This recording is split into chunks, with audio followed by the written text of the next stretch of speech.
this point, the Linux kernel is going on about 35 years.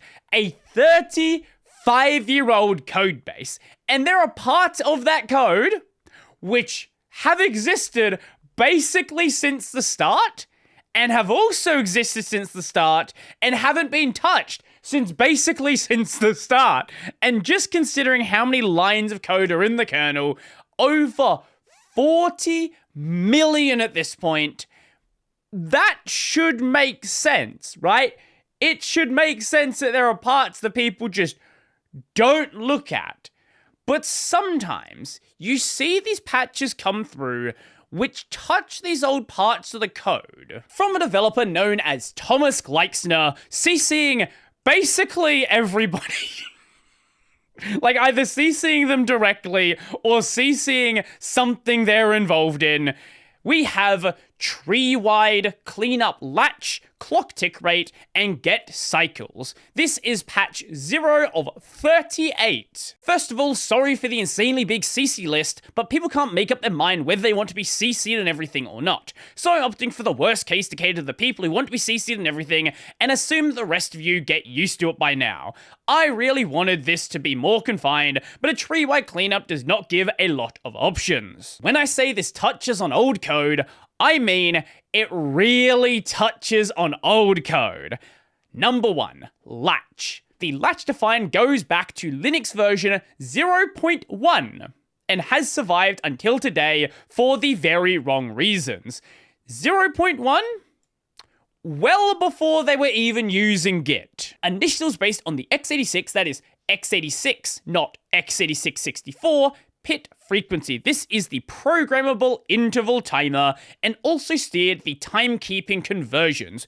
With the arrival of non-x86 architectures, it got changed to be based on clock tick rate in order to not change core code, which depended on latch. That all got meaningless when timers, timekeeping, and scheduling infrastructure got rewritten more than 2 decades ago. But there is still a lonely survivor, arch/x86/kernel/apm32.c, which dates back to 1.3.46 December of 1995, which causes the next historical gem. So all of these patches are linked together in some way. 2. Clock tick rate. When Linux got expanded beyond i386 latch, it was made flexible by basing it on clock tick rate to adjust for other frequencies other than the i386 pit frequency. As latch, this got meaningless long ago. With latch, this became meaningless long ago, I think I was trying to say, and for amusement value, it got copied into new architectures, arriving way after it got obsolete for no reason, but with comments to the effect that it's meaningless. And of course, it had a lonely survivor in arch/x86/kernel/setup.c, despite it being only an alias for pit tick rate for a very long time. And then 3, get cycles. This was introduced in 2.1.133 pre-4. Man, the version numbering back then was something else, on December 1998 to utilize the back then brand new TSC. This is the timestamp counter, basically an indicator for how long the system has been running. It's not in seconds, but it is a timer for the, amount of time. That's what timers do. Yeah, the introduction broke everything except i386 SMP with the CPU having a TSC, and then got fixed up within a couple of days with empty stubs returning with ifdefery with config TSC before the 2.20 release. It's amusing that the naming deliberately ignored that TSC is the acronym for timestamp counter and not cycle counter, and rather went for the underlying coincidence that TSC was running at the same fixed frequency as the CPU store.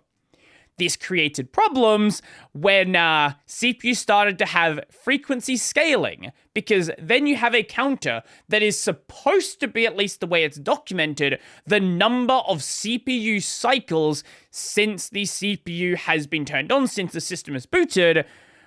But then if you have frequency scaling, now depending on the speed of the CPU, the timer speeds up and slows down. A decade later, the CPU designers came to their senses and made the TSC invariant, usually running at the nominal CPU frequency, which allowed it to be used for reliable timekeeping purposes. Non-x86 architectures implemented get cycles based on whatever continuously running counter they had available in their CPUs. Some of them actual CPU cycle counters, but many of them running at a fixed frequency, which was completely unrelated to CPU cycles. Around 2004 to 2005, the timekeeping subsystem was completely rewritten and made generic along with the scheduling clock and other related infrastructure. With that rewrite, get cycles got mostly obsolete, but despite it being on the to-do list of quite some people, it never ceased to exist, and it was just a convenient vehicle to base other things like the recent addition of random get entropy on top of with a hideous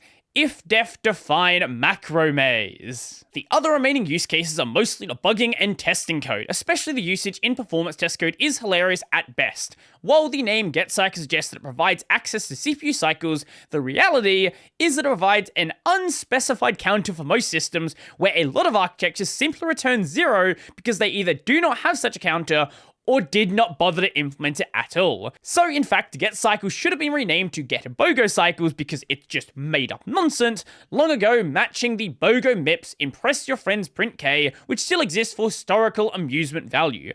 But the real solution is to remove it altogether instead of proliferating the bogosity, which I'm gonna assume is not a word, but we'll go with it. Here's what the set of changes actually does. Clean up some header dependency hell, which got unearthed by the restructuring and went unnoticed so far. It's amazing how the kernel build system magically works. This affects not only x86, but the main fallout was observed and fixed there. ARM64 and MIPS are at least as bad as they silently rely on the accidental ASM timex.h include through a variety of generic headers to make their architecture code compile. See the changelog and patches specific to those two. 2. Remove latch. 3. Removal of clock tick rate. 4. Consolidation of cycles T, which was a type def in ASM timex.h. 5. Cleanup of read current timer, which is only used for delay calibration and has nothing to do with get cycles. 6. Cleanup of get cycles, usage in debug and test code. 7. Decoupling of random get entropy from get cycles. And 8. Removal of ASM timex.h includes, except for architecture internal usage where necessary. Being 38 patches, of course there is a lot of changes here, but in terms of lines of code, it's actually not that much in total. There's a lot of files being hit, but in total, only about 600 insertions and 800 deletions. Now, across 146 files, that's a lot of places that things could go wrong, so it's going to take a bit of time to go over all of this and make sure that everything is actually good. But most of the feedback has pretty much just been clarifying things and fixing typos and little things like that. Now, this is a weird patch, and weird patches happen in the kernel all the time. As we talked about in a recent video, there was the whole Sega Dreamcast GD-ROM improvement. Things like that just, they appear out of nowhere. Somebody's just working on something and then eventually goes and upstreams it. However, completely unconfirmed. No one is even suggesting, like, that officially knows that there is a connection, but for some reason people think there is a connection. It's as good a time as any to talk about it. Some people are suggesting that these changes are related to something known as Project Glasswing. This is their page. Project Glasswing, securing critical software for the AI era. This is from Anthropic. Now you might be wondering, what does the Linux kernel have to do with this? Today we're announcing Project Glasswing, a new initiative that brings together Amazon Web Services, Anthropic, Apple, Broadcom, Cisco, CrowdStrike. We certainly know about CrowdStrike. Google, JP Morgan Chase, the Linux Foundation, who are the people that pay Linus Torvalds and actually manage the kernel trademark and things like that, Microsoft, Nvidia, and Palo Alto Networks in an effort to secure the world's most critical software, in the era of AI. Because like it or not, you can say, I don't want AI used in my project, I don't like being around AI. That's not going to stop the people who are trying to break into your software, who are trying to find exploits. using it. We formed Project Glasswing because of capabilities we've observed in a new frontier model trained by Anthropic that we believe could reshape cybersecurity. Claude Mythos Preview is a general-purpose, unreleased frontier model that reveals a stark fact. AI models have reached a level of coding capability where they can surpass all but the most skilled humans at finding and exploiting software vulnerabilities. Now, some people have some suspicions about how good it actually is and how much of this is actually powered by Glasswing as opposed to, humans that are very much directing it towards vulnerabilities they already know exist. I don't know. I've not fully examined every single exploit they've found and the criteria they've used to find it. This is something which does exist. Mythos Preview has already found thousands of high-security vulnerabilities, including some in every major operating system and web browser. Given the rate of AI progress, it will not be long before such capabilities proliferate, potentially beyond actors who are committed to deploying them safely. The fallout for economies, public safety, and national security could be severe. Project Glasswing is an urgent attempt to put these capabilities to work for defensive purposes. Whilst I have my concerns with, drive-by contributors randomly using AI to try to find vulnerabilities and then not testing them and making up nonsense and, there's actually no vulnerability here, they were just being gaslit by the AI and didn't know how to test it, I think there is a very different case when we're talking about the project maintainers using it as a tool. They know what they are requesting. They know how to go and test for these vulnerabilities. They are using it as a way to augment their capabilities, not necessarily to fully rely on them.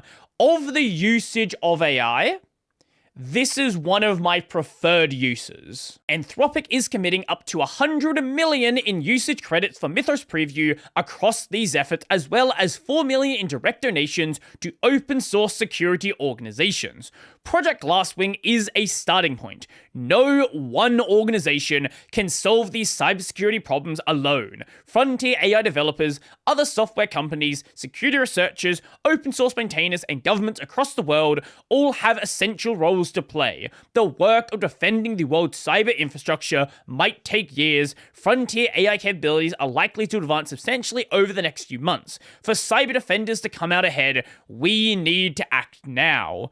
Basically, the argument is we are about to enter a serious security arms race. Malicious developers, hackers, whatever you want to call them, they are going to be augmenting their capabilities using these AI tools, and they're going to find things that you're not going to find for a very long time.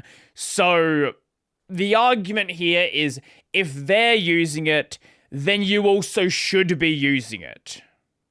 Whether you agree with that or not, that's the argument being made. Cybersecurity in the age of AI. The software that all of us rely on every day, responsible for running banking systems, storing medical records, linking up logistics networks, keeping power grids functioning, and much more, has always contained bugs. Many are minor, but some are serious security flaws that, if discovered, could allow cyber attackers to hijack systems, disrupt operations, or steal data. This has been done in many places across the world, and the current global financial cost of cybercrime is estimated to be around $500 billion every year. That's not good. That's not good. Many flaws in software go unnoticed for years. As we've talked about in the past, we've seen bugs that get uncovered 20 years later, and some of them, not a big deal. It's like a weird stutter, doesn't actually allow for any serious thing. But sometimes things like RCE are discovered that have just been sitting there. And when they're discovered, well, a decade of systems are now compromised. With the latest frontier AI models, the cost, effort, and level of expertise required to find and exploit software vulnerabilities have all dropped dramatically. The power of the script kiddie has dramatically increased. Over the past year, AI models have become increasingly effective at reading and reasoning about code. In particular, they show a striking ability to spot vulnerabilities and work out ways to exploit them. At the same time, they are also really good, again, at gaslighting you and telling you there is a vulnerability when there is not one. If you're someone with no skills in this field whatsoever, it will lie to you, it'll make things up, you'll find things that don't exist. But if you're someone that already has a strong technical background, yeah, this is actually leading to people doing things in a way that are much, much faster than before. Now, at a really high cost. That's a problem that a lot of people don't talk about. Oftentimes, these AI models are really expensive to use to do the things you want to do. So if you have the money to do it, you can do really cool things. But if you don't have, 10 grand to drop on finding an exploit, it's not going to help you there. Here are some of the exploits they noted finding. Mythos Preview found a 27-year-old vulnerability in OpenBSD, which has a reputation as one of the most secure hardened operating systems in the world, and is used to run firewalls and other critical infrastructure. The vulnerability allowed an attacker to remotely crash any machine running the operating system by just connecting to it, and that'd been there for 27 years. It also discovered a 16-year-old vulnerability in FFmpeg, which is used by innumerable pieces of software to encode and decode video, even though a lot of them do not admit they are using FFmpeg. They pretend like they're using something else. It's some in-house magical thing, and it's just like a wrapper around FFmpeg. In a line of code that automated testing tools had hit 5 million times without ever catching the problem. The model autonomously found and chained together several vulnerabilities in the Linux kernel, the software that runs most of the world's servers, to allow an attacker to escalate from ordinary user access to complete control of the machine. And if you want to read more about these exploits, there is a blog post published on April 7th, going more into technical detail about quite a number of them.